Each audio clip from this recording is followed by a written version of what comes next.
Okay, so for this basic exercise, what we're going to do is populate my string with first name and last name and a space in between, but we were going to enter everything one character at a time, okay? And then we'll have some control over how that string, the data will be stored in this string. We've seen in the previous example, we couldn't store first name and last name in a simple character string like this one. Let me just go back here.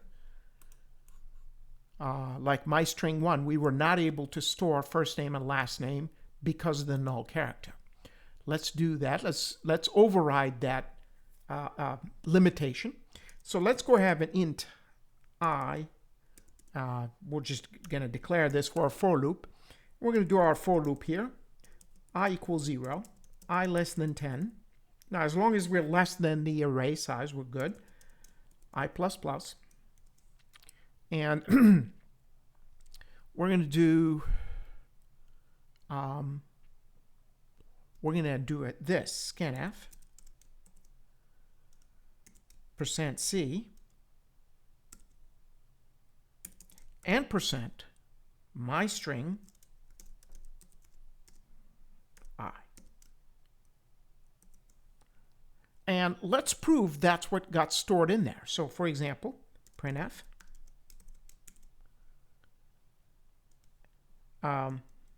the string contains %s/n my string. Now we're going to see what adjustments we may have to do to make sure we have a null character at the end of this whole string. Okay, so let's go ahead and run this for a minute. Compile and run. And let me see here. I forgot a semicolon here. As you can see, I get a prompt to enter something. So let's enter Bob Marley.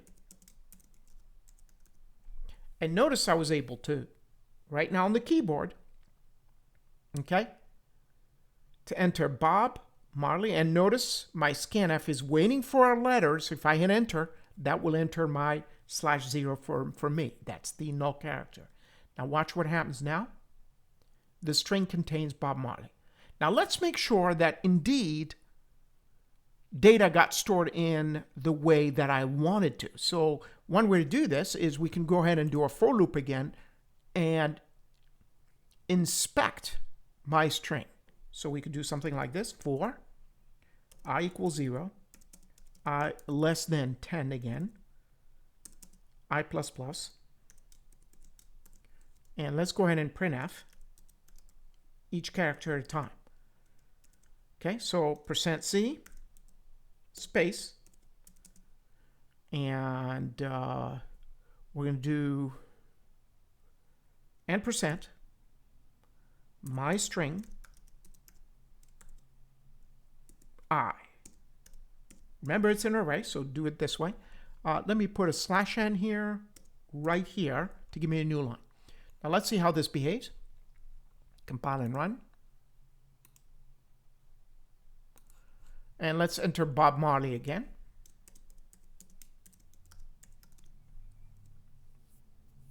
And we got a problem. What is it doing? It's printing 0, 1, 2, 3, 4, 5, 6, 7, 8, 9. It's probably right now printing my count. I don't want the n%. I see what it's doing. We don't want this n%. Okay, so we just my string I. There you go. All right, so let's compile and run. This is interesting. All right, so compile and run, and let's do Bob Marley again. There you go. All right, so now we're playing music here. So the space that was in there is right here, and then there was an additional space here. Okay. Now, what was interesting is that the addresses translated as C were numbers. That's something we will have to investigate why it did that. Now, if you wanted to know the addresses, then you would do something like this: %d And indeed, you could put %. That would give you the address where each character is stored. So let me just show you that for a minute. Compile and run. Okay. And so if you do something like this again, Bob Marley, now you get the addresses. Okay. So it looked like if you replace %D with a %C, you get the index. Okay, so let's go ahead and do that. That was fun. That was a fun discovery. So if you do this, compile and run.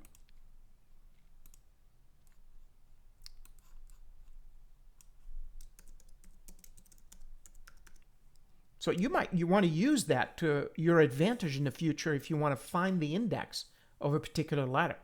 Okay, so this could be very useful. All right, very good. So we've learned an unintended lesson out of this through my mistake with the %C and the address. These as a combination produces an index. That was not my intent, by the way.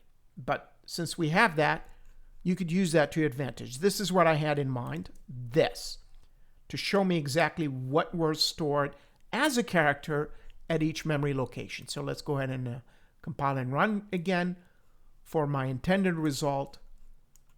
And let me just type it again. Or let's put somebody else in there. James West. Here you go. So we're now in a Western movie. You could see it picks up the first name and last name without any problems. Okay.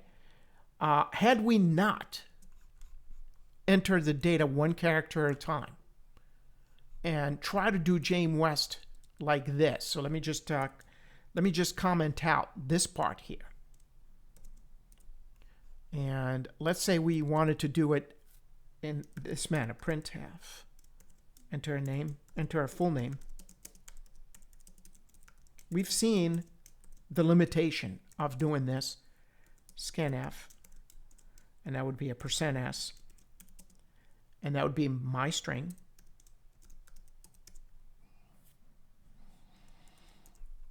And let's see what happens here. Compile and run. And if you type James West, okay, so you get your James, but you don't get the rest of it. Okay, and that's because of the null character that's in here already. Okay, so it didn't allow at runtime to populate the whole array for you. So one easy way to overcome this problem is to do it one character at a time. Notice you won't even notice that that's what you're doing. Let's go ahead and rerun it again. Compile and run. Enter a full name. And Kelly Clarkson.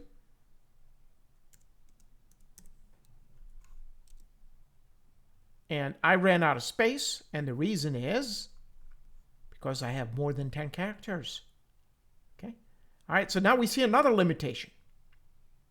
So is there a way to dynamically allocate space for names that might be greater than 10? Well, you know, statically speaking, you can create an array that's much larger than 10.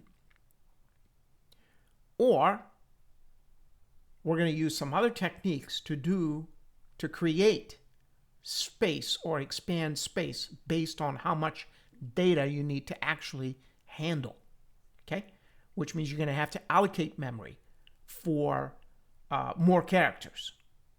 At this stage, we're not doing anything at runtime where you're allocating memory, so you're going to run into limitations. Okay? As you can see here, again, we ran into the limitation here where we hit more than 10 characters, but we didn't lose the other characters even though we entered a blank here. Okay? So that's a big advancement there.